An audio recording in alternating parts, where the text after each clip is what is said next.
Part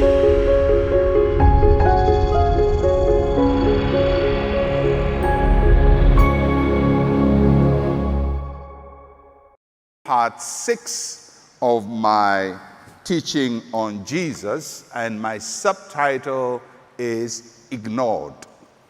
Ignored. We've looked at Jesus Christ primarily from John's Gospel, chapter 1. And we've looked at he as the Word from the beginning. We've looked at him as creator.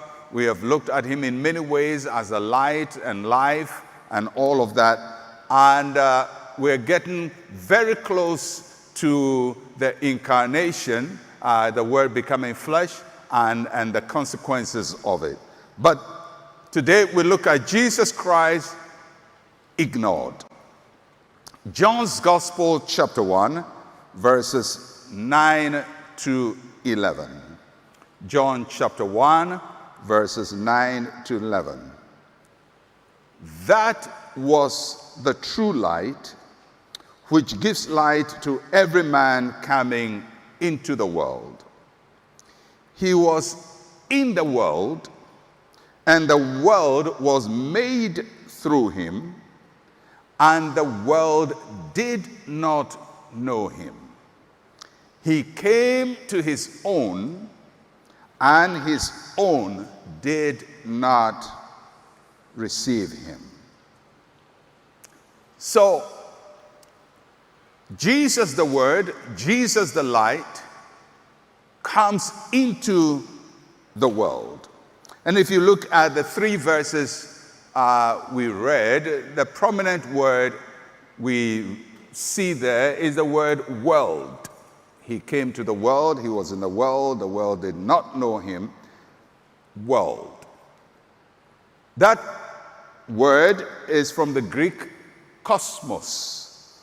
And we are familiar with cosmos in the English language. It talks about the world and the universe and the planets and all of that.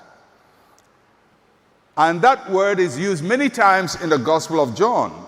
As a matter of fact, it's used about 78 times in John's Gospel alone, fewer in the other Gospels. So John pays a lot of attention to, to this word, world. For God so loved the world, John 3:16. And he talks a lot about the world. So what does John mean when he's talking about the world? There are 3 meanings that we will talk about. The first is what we are familiar with. When we talk about the world, we are talking about the physical earth, the created earth. And this is basically the planet Earth, the land and the waters and the sea and the plants in it, just everything that makes up this planet we call Earth. That is the first definition of world. The second is the people who are in the world, the inhabitants of the world, the people, the human beings in the world. So normally when the Bible talks about the world, it may either have the physical planet in mind or the people in mind. So when, for example, John 3:16 says, for God so loved the world, he's not talking about the planet, he's talking about the inhabitants, the human beings who live on the earth. So that's the second definition. And the third one, very important, is talking about the corrupted life on earth. It's talking about the corrupted systems, structures in our society. So when it talks about, for example, when we say somebody has gone to the world, a Christian has gone to the world, we don't mean that he has traveled to another planet. We don't mean that he has met a new set of people that he didn't mean. No, we simply mean that he has become part of a corrupted system. And sometimes people would say Christians must not be worldly. Although we are in the world, we're not supposed to be partakers of the corruption that is available in our society. So these are the 3 meanings: the physical planet, the inhabitants, and the corrupted system that shapes how we behave. So when John is talking about Jesus coming into the world, all of these 3 are implied in various ways. All of these 3 are implied. Of course, he came to the physical earth, and he came to the people, and he also came to the sinful, corrupted world that we live in. So all of these three are implied when he talks about cosmos or the world. Now, if you look at the passage from verse 9 to 10, and I'll read that again, there are a few thoughts there that I want to highlight. It says, that was the true light, which gives light to every man coming into the world. Of course, women, you know that you are included in man. Every human being coming into the world. He was in the world, and the world was made through him, and the world did not know him. So there are four statements I will highlight first. First one is that Jesus is the true light. He says that is the true light that comes to everyone that is in the world, the true light. Now, if you remember, John has been talking about Jesus as light, and he doesn't qualify the light. He says he's a light, and then he's a life, but this time he introduces another word, true light. So he's distinguishing Jesus as light from other lights. And I would not spend too much attention on the word true. I'll probably touch on it later. But as you read the Gospel of John, you'll find him using this word many times, the true vine, the truth. Jesus Christ is the true light. He's the true vine. He's the true shepherd. He's the true everything. So what does the word true mean here? And the word true, as John means it, is that which has not only the name and the resemblance, but the real nature of a thing. So when John says he's the true light, he's saying that this is the real one. This is the real light. Now, why does he say this is the real light? Is there a false light somewhere? Is there a light that is not true? Now, he's not saying that there is a light that is false, but he says this is the reality. And what is he comparing it with? Now, as I've been telling you, John's Gospel, chapter 1, has direct correspondence to Genesis, chapter 1. And in Genesis, chapter 1, there is light. Let there be light, and there is light. Now, John is saying Jesus is the true light. So the light of Genesis comes from the sun, the moon, the stars, the planets, natural light.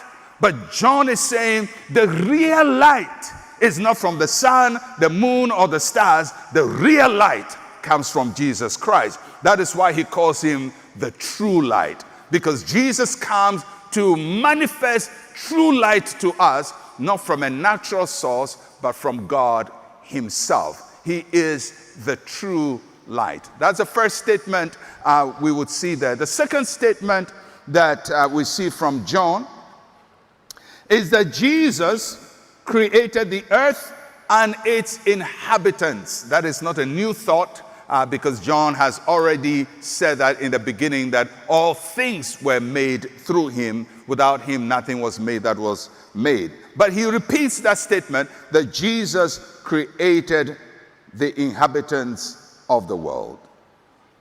Then he makes a third statement, or I make a third statement based on the passage, that Jesus has always been present in the world. That's a big one. Verse 10, he says, he was in the world.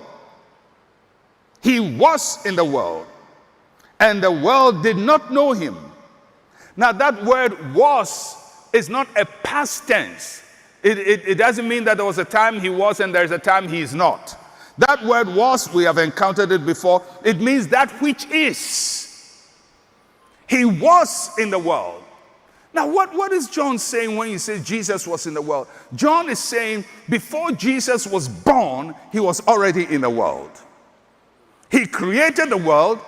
He didn't leave the world when he created it. And even though we didn't see him, and we couldn't feel him, and we couldn't touch him, he has always been in the world. So the incarnation, the word becoming flesh, or Jesus being born by Mary, was not the first time he entered the world. He created the world and has always been in the world. His presence has been in the world from the days of Adam to Eve to Abraham. Remember, Jesus Christ himself says, before Abraham was, I am. He has always been in the world. Definitely not as a physical human being, but as God the Word. As God the Word, he has always been in the world. He is eternal, and he's eternally present in the world. He has always been in the world. So he didn't create the world and vacate from the world. He created the world and has always been in the world. And he many times, there are references of him in different forms, even in the Old Testament. He's always been present in the world. And the fourth statement, very important. That was a true light that gives light to every man coming into the world. That Jesus gives light to everyone born into the world. He has always been the light of the world and has been providing light to humans for a very long time. So he didn't become the light when he was born. He has been the light all the time. He is the eternal light, has been giving light to the world. So in what ways has he been giving light to the world? John says Jesus is the light and he's been giving light to everybody, even people who don't know him, people who don't understand him, people who can't see him, people who hate him, he gives light to everybody. How does he do that? He gives all people a spirit that craves for God and something deeper. Every human being has something inside him that craves for something more than the physical. A craving for God. He gives all people the ability to reason and make sense of what they see in the world. He gives all people an inner sense of right and wrong called conscience. He gives all people a need for cleansing from sin and a need to be right with God, whoever they think God is. And in every culture of the world, people repeatedly do something to cleanse themselves of sin. If you check every culture, including our own Ghanaian culture, traditional culture, you find that something happens in the culture that reminds the people that they are sinners and that they need to be cleansed from sin. So whether it's a festival or whatever, there will be a sacrifice made, so an animal will be slaughtered, because people always feel they need to be cleansed. Or part of some of our culture, we have ceremonies where water with some plants and leaves in the water will be used to bathe people, to wash them, to cleanse them from sin. Because in every culture, Jesus has left in that culture a memory that human beings need cleansing. And that is the way the Bible says he is a light to all. Every society, whether they know Jesus or not, whether they acclaim him or not, always do something to show that they need cleansing. Recently, I was watching television about a big celebration in India where people go to bathe in the Ganges river for cleansing, and billions, not billions, but millions of people. They were expecting about 400 million people to go and dip themselves into the water and come out refreshed. How did they know that they needed cleansing? Because the one who cleanses from sin has given that knowledge to every human being that we need cleansing. So that when he comes as the final and ultimate sacrifice to cleanse men once and for all, we don't need to go to the river again. We don't need leaves again. We don't need to do sacrifices again. He comes as the once and for all Redeemer of the world. But before he comes, everybody has a conscience that they need to be cleansed from sin. There is no culture in the world, no primal culture in the world where sacrifices are not made for cleansing from sin.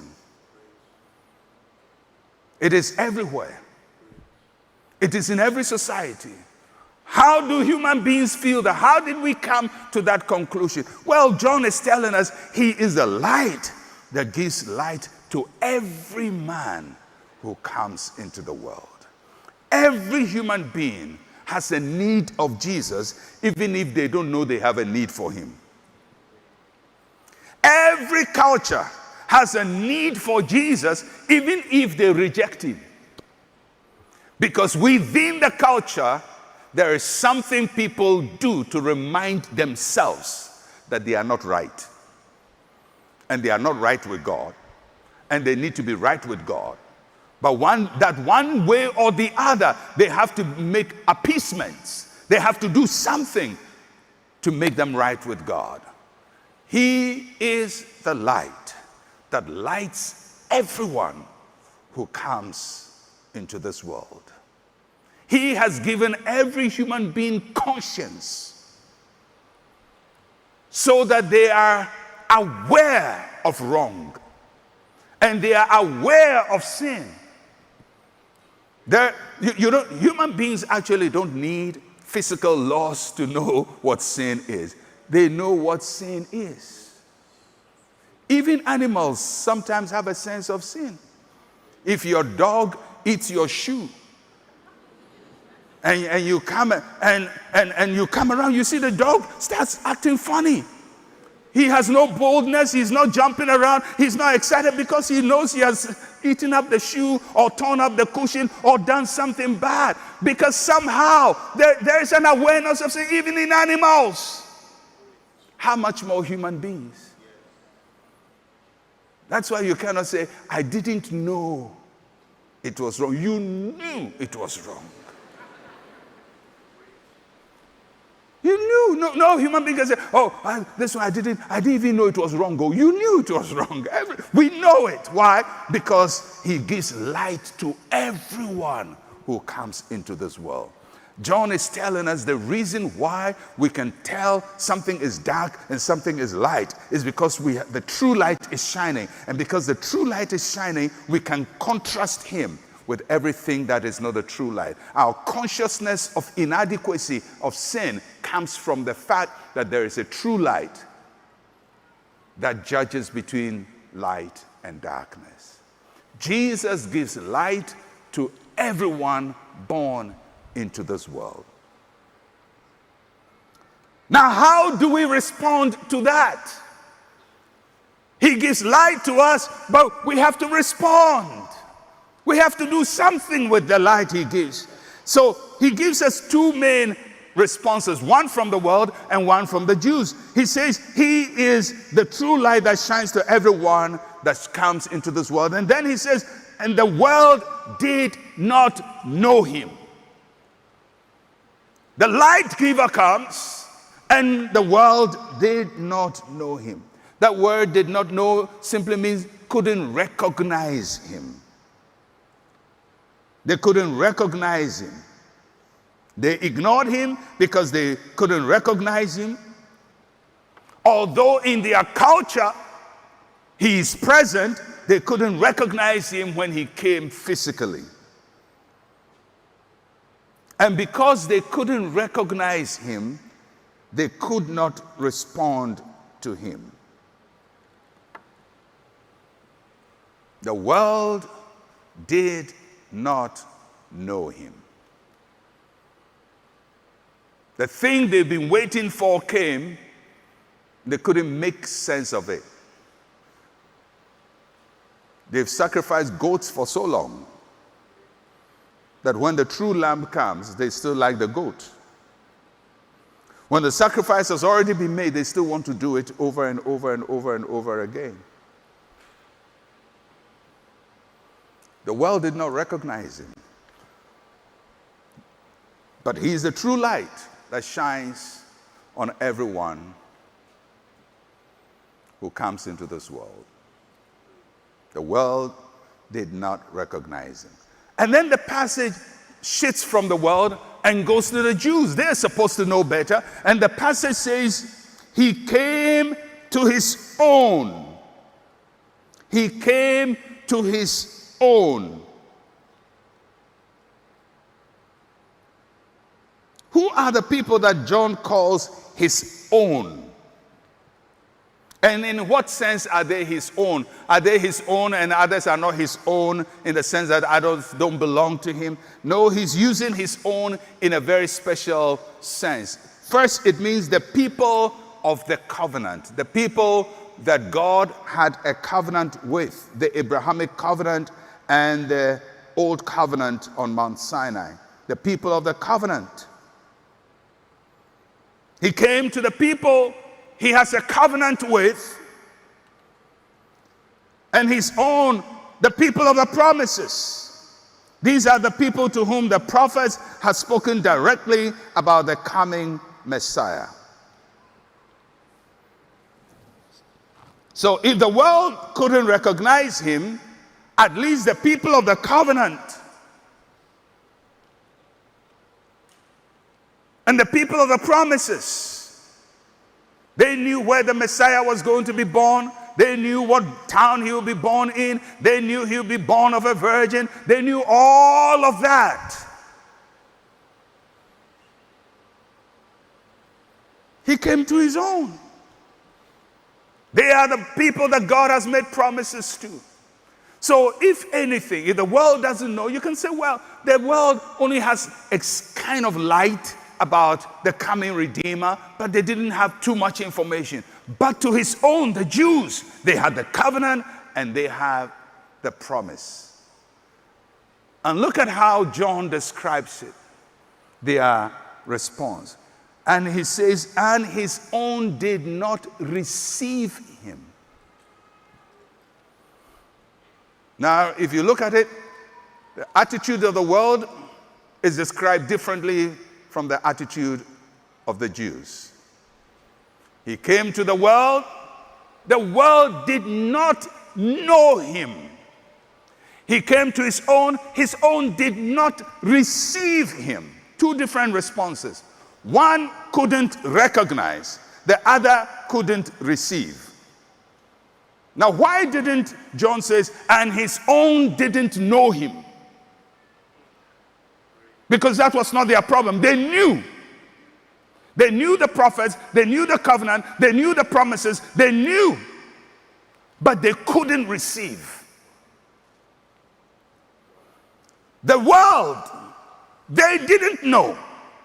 They had no promises. They had no new covenant. They had nothing. They don't have the scapegoat. They don't have all the Passover feasts and everything that it portends. They don't have it.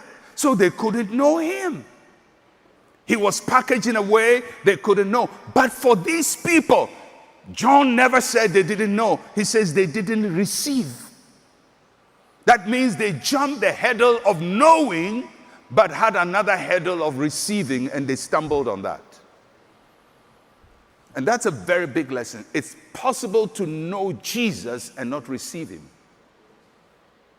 There are people who are so exposed to the gospel, they've had the gospel preached, they can even preach the gospel themselves, but they haven't received him.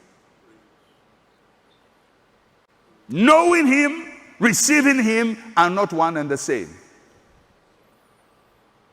And I think there are a lot of people who go to church who know Jesus but have not received him.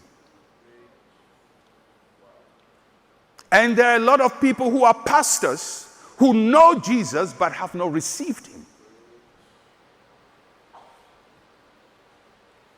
Because knowing comes through information, through knowledge, through being told. Receiving doesn't just come through information, it comes from your will, your choice. The greatest danger any Christian would have, or church person, is to know Jesus and not receive him. To know Jesus Christ. They can quote all the Bibles, they can quote all the passages, but they don't receive him. How do you know whether you've received Jesus? There will be a change of life, transformation. If you know Jesus, but there is no transformation in your life, simply you haven't received him. Because if you receive him, he will come in and change your life. So what does it mean they didn't receive him? First, it means they did not welcome him. They didn't welcome him. So the impression you get is somebody is knocking at the door. And you go to the door and say, "Who is it?" And he says, "I am Osimesi," as we say in Ghana. "I am Mensa, I am Kojo, I am Kwame." So you know him. You know the one who is knocking at the door. Ko, who is it? Mention the name. And you still keep him outside. So that's what John is saying. For the Jews, he knocked on the door. They said, "Who is it?" "I'm the Messiah." "We're not ready for you." They didn't welcome him. They knew him, but did not receive him. And I believe that tragedy of the Jews is still happening in Christendom now. Many people go to church, hardworking in the church, but they have never received Jesus. Because when he enters in, he will rearrange your life. And if you look at your life and there has been no rearrangement, then you have to ask yourself, has he come in or he's still out? He came to his own, his own did not receive. They didn't welcome him. It also means they did not join themselves to him. They didn't join themselves to him. The world doesn't know him. His own don't receive him. The unbelievers don't know him. The Christians don't receive him.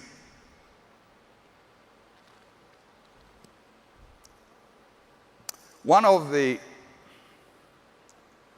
biggest mistakes sometimes we make in the church, and I hope we would correct this, is assume that the Christian life ends when a person lifts up their hands in church and repeats a sinner's prayer.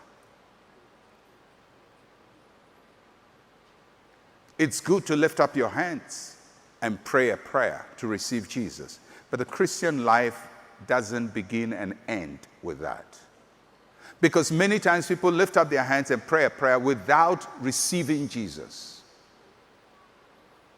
They've said something, but they haven't received. Because when you say you've received Jesus, in what way have you received him? You've received him as your Lord. What does that mean? You've received him as your controller. That means that your life now has a new controller. And one of the things he starts controlling is your appetite, your desires, the things you love doing. We used to sing an old chorus, "The things I used to do, I do them no more. The things I used to do, I do them no more. The boys I used to chase, I chase them no more. The girls I used to chase, I chase them no more. There's a great change since I was born." Now, if you cannot sing that song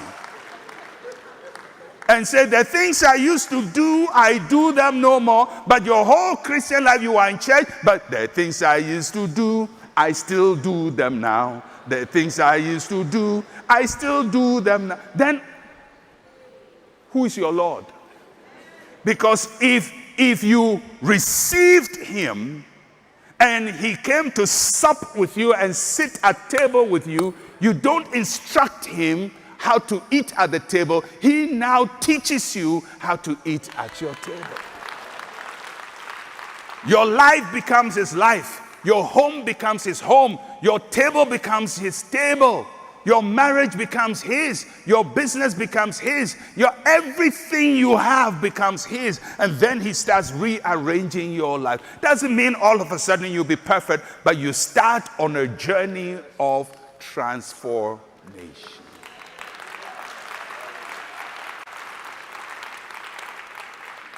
Don't take comfort in attending church. Don't take comfort in knowing Jesus. Those are important, but you have to take the step the Jews did not say. Because next week we're going to come back to this word receive. Because this is the most important word, receive. Not just know, but receive. We have to receive him. He came to his own, and his own did not receive him. He came to the world. He didn't say the world did not receive him. He said the world didn't know him. For the world to receive him, they first have to know him before they receive him. You know him, and then you receive him. So the question I want all of us to think about, ponder on, simply ask yourself, have I truly received Jesus? I don't ask how long you've been a member of this church. I'm not even asking whether you speak in tongues or not. I'm not asking how prayerful you are. I'm not asking whether you do your Bible study and quiet time. They are all very important and helpful for the Christian life. But let's go back to the fundamentals. Have you received Jesus? Do you just know about him, or you've received him?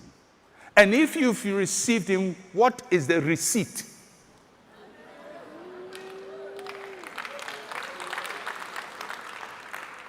Because if you've received, there has to be a receipt to show that I have received. How do we know? This is the receipt. What is the receipt? A transformed life. That's the receipt. If you're a pastor, you're a prophet, you're a bishop, whatever title you go by, and there is no discernible transformation in your life, then you cannot claim to have received, because there's no receipt. There's only a claim, but there must be a proof, and the proof is in the fruit you bear. The fruit. The Christian life is a fruit-bearing faith. We bear fruit.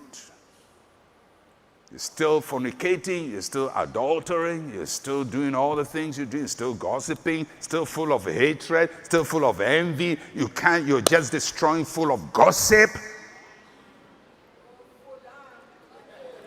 Even if the gossip isn't gone fully, at least 80% should have gone by now.